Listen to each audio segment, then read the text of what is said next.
Lero panyasa voice box aponika lendo omwe wanyadira amangoti the DC akubweranso kulankhula lero pa 14 August 2025 mu nyengo imene aini wakewo akuitcha kuti ndi nyengo ya manganyalizimo chifukwa chakuti amanganya akungoswakuswa chilungamo chokhachokha sakunyengerera koma iwo ndithu ali ndi nkhani zoti zitatu zimene akufuna kuwauza Amalawi lero monga nkhani yokhudza ndi chipani cha Democratic Progressive Party DPP akuti anzathu a chipani cha DPP musamale kumeneko chifukwa chakuti anthu ena achi mu chipanimo akumachitira dala kumapanga sabotage my Jane Ansah akamapangitsa misonkhano yawo tete limodzi pa Panyasa voice box tifoti aponika lindo alibwetsera zotani ndipo akamaliza timati musangochoka mutuze maganizo anu in the conversation below pompano Panyasa voice box.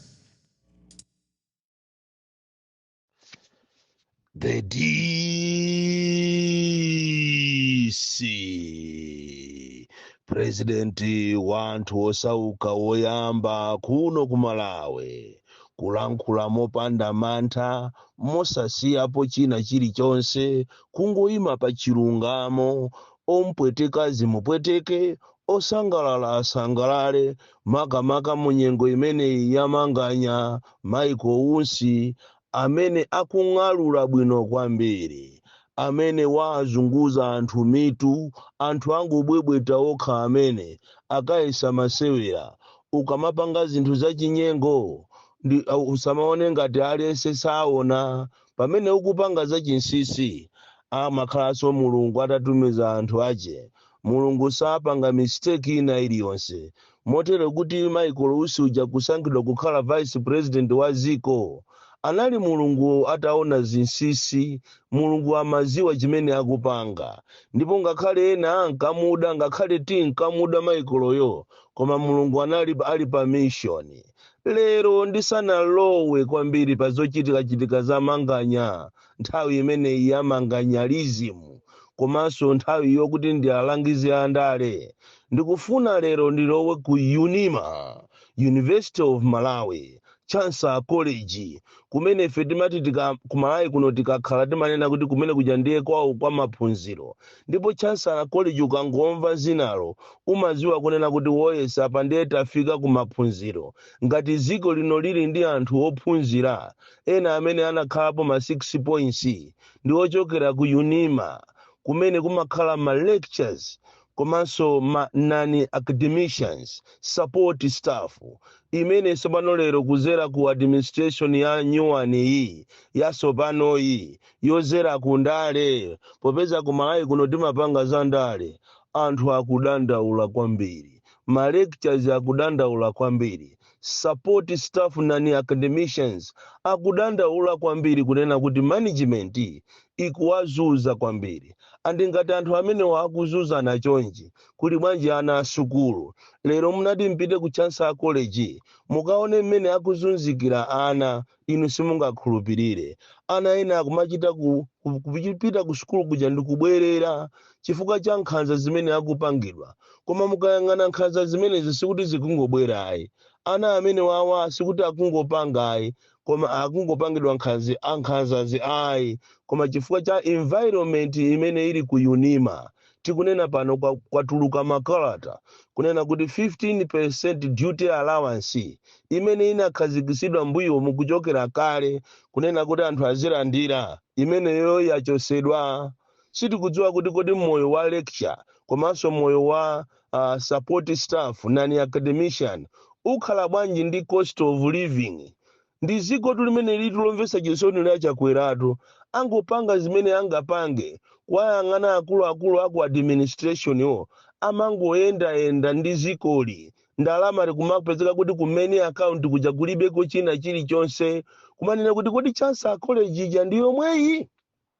UNIMA ija ikachemereredwa ija ndi yomweyi munthu kwati ukamagwira kumene koko ukamamva kuti awatu ndi lecture aku Chancellor College awatu ndi nani academician kamena support staff aku Chancellor College anthu kumachita kunjenyemera lero ma lecture asanduka agalu in this way do you expect kunena kuti maphunziro ku Malawi kuno angapite pasogolo mene analili nthawi ya Kamuzu mene analili nthawi ya Bakiri Muluzi mene analili nthawi ya Bingu mene analili nthawi ya Joyce Banda Nzimayi olimbikira mene analili nthawi ya Peter Mutharika maphunziro angapite pasogolo As we talk now, even 10% salary increment ijayi aboma ankapanga matama kuti aye etaenjezera anthu kuchansa college kulibe sanailandirepo siko limodzi motero kuti mwezi umene wa mafendi ya August anthu ayiwale kukakhala kuti kumeneko ndi mayo kumanena kuti inu mmagwira kuti timagwira ntchito ku chansa college ku unimaku kumakhanga takugwira ntchito ku Greenock kapena ku Chisambo kapena ku Limbuli m'maestate mutu komanso mwina udindo ache ochecha uzu tikuzunzana kwambiri choncho uthenga upite kuja kumachira kwa chancellor Lazarus Chakwera kunena kuti anthu aku Unima achoseredwa 15% ija imachedwa kuti duty allowance komanso 10% salary increment ija sinabwere pakana lero anzanu amene mumakhulupirira muna asankha inu m'maudindo wa ndale akuzunza anzawo ine sinimanyengerera munthu ndimangonena chilungamoto tikachoka pamenepo ndikufuna ndipiteso pano kuzunzika ndikawalirire aja amachedwa ma HSA. Ma HSA anasankhidwa inu kunatuluka ndalama zochokera ku Global Fund kuti anthu amene apite ku ma health sciences Lilongwe campus komanso Blantyre campus anthu amene wawo anayenera mwana aliyense azilandira 450,000 ndalama za Global Fund azilandira 450,000 tikunena panopa zulozuloli ana onse achokapo pa kampasi ya Lilongwe kampasi ya Blantyre auzidwa kuti azipita mmakwawo ati ndalama kulibe ukaifufuza ndalama yapita ku kampeni kutero koma atama onse wakupanga AMCP wa ndikumayenda kumagula ma t-shirt kumapanga zinthu ndi ndalama za Global Fund zimene zinayenera kuti zipitise nkhani za umoyo Malawi munomo ma HSA anachoka mbali zosiyana dziko linolo kuwatumiza kuma health sciences kuti akachita upgrade maphunziro awo kuti azigwira ntchito ya za umoyo yabwino koma tikunena panopa anthu okwanira 613 students ma HSA amene anali m'makampasi osiyana ku Blantyre komanso Lilongwe ali stranded ena akulephera kubwerera kwawo kumpoto ena auza kuti tikulandani katundu simungatuluke m'manyumba mwathu faje ambiri aja amachokera ku renti simungatuluke m'manyumba mwathu osatipasa makobiri athu agalu iniyo muuzane ndi ya ku Ministry of Health kwanuko muuzane zimene zithekatu simutuluka tu munomoto anthu akuzunzika kopsa kuzunzika kaye ma DHO so ma DHO anthu tu akuzunzika motu ma DHO mupite Zomba DHO mupite Blantyre DHO mupite Chikwawa DHO mupite Nsanje DHO mupite Kumulanje DHO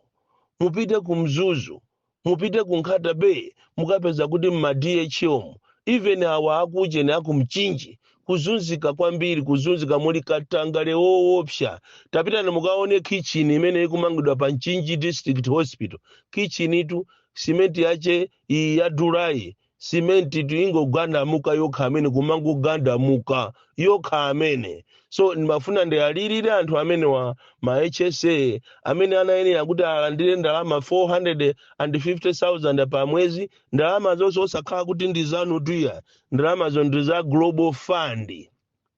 koma mukuzunzira anthu kwambiri anthu akuzunzika kopsa anthu amene ndikufuna ndiyalirire achitatu lero ndi mashado amene akuyimirira zipani zosiyana chilungamo chake ndifuna ndikuuze ni azipani zonse kandi ino APP kandi ino UDF kandi ino DPP kandi ino A4D komanso UTM anthu ana amene akuyimirira maderamu kuyimirira chipani akudandaula kwambiri kunena kuti pakana lelo palibe amene akulandirapo material yeti chipani kuti chiziwike chimaziwika ni material andi kwasala masiku khasate chani kuti anthu apite kuzisankho kuti ngati anthu asimwapasa material ndipo peza awanzani wando osavuka material angogawana amene angagawanirane kodi sona anthu anu visibility ikhala bwanji mwagundika kumeneko kumapangirana kampeni nokha makamaka uku ku DPP mukuyenera kuti musamale kwambiri nyumba mwanu mwenu wa DPP. Misonkhano yoyimayima ya Jane Yansa inali ndi sabotage, anayipanga sabotage akuluakulu amkati momo kumpanganirana Jane Yansa iyi kuti kumene akupita kumusamaka khale anthu ndiye kwatumizidwa ndalama, khala ndalamazo zikuchoka ku MCP kuti Jane Yansa akamayenda kuna kulikonse kumene akuyenda. Inu ndinu mboni ya Malawi mwaona pictures ma video pali malo ena Jane Yansa akungozi weva ekha sikuti kumene kuja kulibe kwa anthu a DPP tuya ngati mene kunalili ngati kunsanje kwa Ngabu ndi malo ena ndi ena amapezeka kuti kumene kujako kuli akulu ena a DPP anapita kumene kujako ndikumakapereka ndalama kunena kuti musapite ku msonkhano wa ndani, musapite ku msonkhano wa Jane Yansa kuti ayaluke. Izitu ndi conspiracy ya mkatikati muchipani cha DPP. Musamale kwambiri ino akuluakulu aku DPP muli ndi anthu amene sakufuniani zabwino. Kodi tutikamane kuti awa MCP analowamo muzipanimu ndipo akupereka ndalama kuopsa ena ndi awa akukana migwirizanoyi. Sikuti ati migwirizano itu anthu angoyikana iya. Ena awa analandira ndalama kuchokera ku MCP, anauzidwa kuti mukangolola migwirizano tizakumangani. Ena awa ali ndi milandu ndiye pamene anamusankha Jane Yansa mkatimo muli kusagwirizana. Izi ndiye ndi chilungamo chachetu kuti ena wandide kuma chilungamo chachenje kuti ena akumuderera Jane Yansa uja ndiye akumpangira uja propaganda conspiracy yonena kuti iye uja aoneka olephera azina kuti Jane Yansa anthu sakumukonda, running mate wa Mutharika anthu sakumukonda ndi akumapita ngati lero akumapita ngati zulo ndikukagawa ndalama kudera limene monga mmene apangira kwa Ngabu. Iye uja akamadusa azioneka ngati ndi munthu osafunika. Ichichi ndiye ndi chilungamo chake chimene chikuchitika. So nangofuna ndikupempheni inu azipani kunena kuti chonde perekani material kwa mashado anu anthu kuti adziwe kuti uyo ndi shadow ndi material. Anthu amene aja agwira ntchito yayikulu kuchokera kuma primary kuzafika panopa munayenera inu ngati azipani zikulu makamaka ku DPP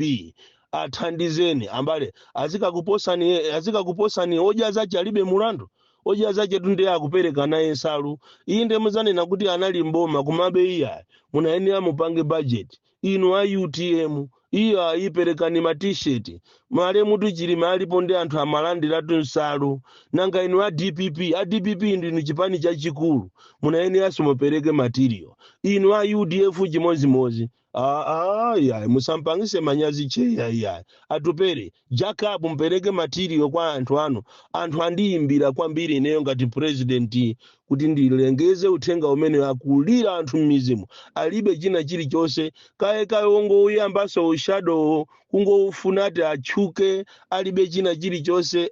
Anthutu afika pokudya dothetu kodi ndaletu ndizoopsado. So apulumuseni anawo alibe china chilichonse paja mukuziwa inu kuno ku Malawi ndiye kuli anthu onama koopsa m'mizimu amati akamuona shadow inu ndinu nokha ndipo muwina akumunamisa kodi anthutu ndoyipatu even olo amajalichi nthawi yawo yokuti alemere ndino sopano amaitana amene wawa andale kuna kuti kukuitanani ku paper Sunday akakalabe Seventh Day ndi Builders Day bwerani nditu ili muwina inu anthu opempera muzive chisoni amene amandiwaza ine ndi asilamu olonzikiti wawo olo awo amboni za Yehova sapanga fundraising ya kwa majali jena wa muli anthu okubba kwambiri anthu achikeko ndipo Yesu kumene ali kwa mama chisoni kuti abale mwafika apa mwafika naso apa mama chocho iyayi yamvere chisoni kuli mashado ena ali ndi ngongole zoopsa zakatapira ena akapusa alandidwa magalimoto ena akapusa alandidwa nyumba koma chonde akuchipane bwana Profesa Arthur Peter Mutharika kumene muliko, akabambe kumene muliko, mayi wati Joyce Banda kumene muliko, komanso ino a Ford kumene muliko, chena nkhumwa chipani chanu chikuyenda bwanji athandizeni anthu material apange kampeni. Nkhani yanga yomaliza lero ndikufuna ndimulimbise mtima Michael Usi kunena kuti nkhondo imene mwayiyamba mukumana ndi mavuto ena, mavuto azichokera mu kampu mwanu momo, chifukwa si onse amene mmayenda nawo aodya zaja alibe mulandu anali anu, enawo ndi akazitape amafuna akuoneni. Tikunena pano ndi amenenso akumatenga ma information kumapereka kuboma kuti akupanga zakuti, ndipo Michael ukumana ndi mikwingwirima yopsa. Mboni ndi ineyo amene am a living example, utengeza ineyo ndazunzika kopsa oti ni madabwa pano pakuti kodi kamangidwe kasidwa liti kunimanga kukwasidwa liti anthu akuti ntchito alibe nanenso ntchito pano naene andili kukalonga pano pa prison ya Kalonga sakunditenga bwanji. Ukumana nazo nde kukhala mafiole okuyipisira mbiri, kukhala mafiole okuti umangidwe upezeredwa milandu, chifukwa ziko lapansi anthu amakondwera ni munthu wonama, munthu waboza, munthu wokupha, munthu wokuba ndi amene amakondwera naye. Munthu onena chilungamo amadana naye. Ku Malawi ukamanena chilungamo umakhala iwe woyipa, motero kuti ena anene kuti abwera azinena kuti Michael akupangira zimezi chifukwa tisana musankhe running mate, koma sana ziwe chinsisi mmene akampanga zawo zija za chinyengo zija, sana ziwe kuti panali wina anali pompo akangowayang'ana otchedwa Michael Usi. Choncho m'bale wanga ukumana nazo, do not trust anyone including a police yako, don't trust them. Anthu amene wandiopsa, you need to have your own private security, ndicho linga kuti zinthu ziyende bwino. Bon Klindo, the DC, mwana woopsa kwambiri, the most deadly and dangerous child from Cheza Village, T.A. Mabuka, kwa Kenneth Kavumbwe, Mulanje, Malawi, Southern Africa.